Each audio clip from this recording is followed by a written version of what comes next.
তো বন্ধুরা, তোমরা সবাই কেমন আছো? আমি তোমাদের আগের ব্লগে বলেছিলাম যে আমরা শিলিগুড়ি অবধি এসেছিলাম।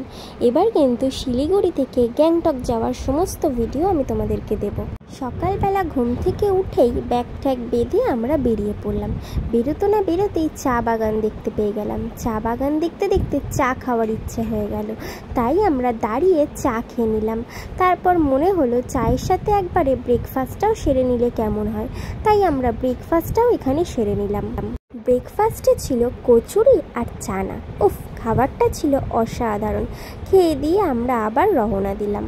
এখান থেকে কার্শিয়াংয়ের দূরত্ব ছিল 12.5 কিলোমিটার। আমরা এগোতে থাকলাম। আস্তে আস্তে পাহাড়ে ওঠা আমাদের শুরু হয়ে গেল। পাহাড়ের প্রতিটা বাঁক ফিল করতে করতে আমরা পৌঁছে গেলাম কার্শিয়াংয়ে। কার্শিয়াংয়ে এসেই সঙ্গী হয়ে গেল আমাদের টয় ট্রেনের লাইন। মনে মনে ভাবতে লাগলাম টয় ট্রেনটাও যদি দেখতে পেতাম খুব ভালো হতো।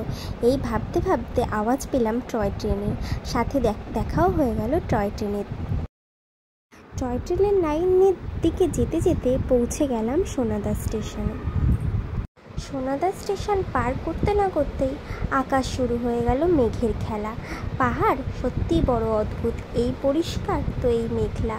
দেখতে দেখতে ঝিরিঝিরি বৃষ্টিও শুরু হয়ে গেল। সেই ঝিরিঝিরি বৃষ্টি নিয়েই আমরা এগোতে থাকলাম। তারপর কালিম্পংয়ের পাশ থেকে আমরা লামাহাটার দিকে এগোতে থাকলাম। লামাহাটার দিকে যেতে যেতে আমাদের প্রচণ্ড ঠান্ডা লাগছিল, কিন্তু কিছু করার ছিল না। আমরা লামাহাটায় ঢুকলাম। লামাহাটায় ঢুকে এত ঠান্ডা লাগছিল আর পাচ্ছিলাম না, তাই আমরা দাঁড়িয়ে গেলাম একটু চা খাওয়ার জন্য। তারপর গরমা গরম চায়ের সাথে আমরা একটু মোমো নিয়ে নিলাম। এই ঠান্ডার মধ্যে গরম গরম মোমোটা ছিল অসাধারণ। আমরা একটু মোমো খেয়ে নিলাম। মোমো খাওয়ার পর যখন দেখলাম যে আবার বৃষ্টি নামবে, আমরা এগোতে শুরু করে দিলাম। বেরোতে না বেরোতেই এত মেঘ কিচ্ছু দেখা যাচ্ছিল না। চারিদিক মেঘাচ্ছন্ন। পাহাড় বড়ই খামখেয়ালি, কখন মেঘ আনে কখন পরিষ্কার হয়ে যায় কেউ বলতে পারবে না। তার সাথে বৃষ্টিটাও শুরু হচ্ছে। এইভাবেই আমরা এগোতে থাকলাম। এগোতে এগোতে আকাশ একটু পরিষ্কার হওয়ার পর আমরা গ্যাংটকের দিকে এগোতে শুরু করলাম। গ্যাংটক আর মাত্র 43 কিলোমিটার বাকি। উফ, এত দূর আসার পর 43 কিলোমিটারটা দেখে অনেক শান্তি লাগলো।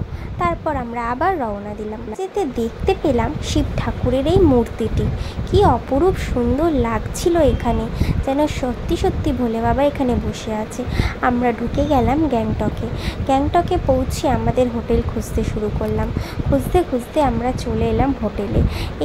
আমরা কিন্তু এটা রাত্রেবেলা শ্যুটটা নিয়েছিলাম, কিন্তু আমরা বিকেল 4টের মধ্যেই আমরা এখানে পৌঁছে গেছিলাম।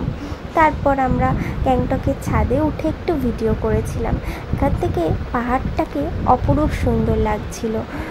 তারপর আমরা রুমে চলে এলাম। এই ছিল আমাদের রুম, আর এই রুম থেকে আমাদের বাইরের ভিউটা একদম ওপেন রোডের ওপরেই ছিল আমাদের হোটেলটা। তারপর আমরা রেডি হয়ে এমজি মার্কেটের উদ্দেশ্যে রওনা দিলাম। প্রথমে বেরিয়ে আমাদের প্রচুর খিদে পেয়ে গেছিলো, কারণ বেজে গেছিলো বিকেল 5টা। তাই একবারেই আমরা রেডি হয়ে খাবো দাবো বলে এমজি মার্কেটের দিকেই গেলাম। ওখান থেকে একবারে ঘুরে ফিরে একবারেই রাত্রেবেলা হোটেলে আসবো, তাই জন্য আমরা সেইভাবেই বেরিয়েছিলাম। তারপর আমরা চলে গেলাম এমজি মার্কেটে। এখানে এসে আমরা কিন্তু এমজি মার্কেটের বাজারের ভিতর থেকে ঢুকেছিলাম। আমাদের সবার পেয়েছিল প্রচণ্ড খিদে। এমজি মার্কেটে এসে দেখতে পেয়ে গেলাম কলকাতার রেস্টুরেন্ট, সেখানেই চলে গেলাম খেতে। খাবারের জন্য অর্ডার দিলাম ভাত। বিকেল হয়ে গেছিলো ঠিকই, কিন্তু বাঙালি ভাত না হলে চলে, তাই ভাত অর্ডার দিয়ে দিলাম। ভাতের সাথে ছিল অনেক রকমের তরকারি। সেই সব খেয়ে আমরা কেনাকাটা করতে গেলাম। কেনাকাটার দোকানে গিয়ে দেখলাম কত কিছু, কোনটা নেব কিছু বুঝতে পারছিলাম না। তাই কিছু কেনাকাটা সেরে একটু আইসক্রিম কিনলাম। ঠান্ডায় আইসক্রিমটা খেতে কিন্তু খুব ভালো লাগে। তোমাদের কেমন লাগে? আমার তো খুব ভালো লাগে। তারপর আইসক্রিম খেয়েও কেনাকাটা করলাম। কেনাকাটা সেরে আমরা একটু ঘুরে ফিরে ছবি তুলে আমরা হোটেলে চলে এলাম। তোমাদের এই ব্লগটি কেমন লাগলো জানান।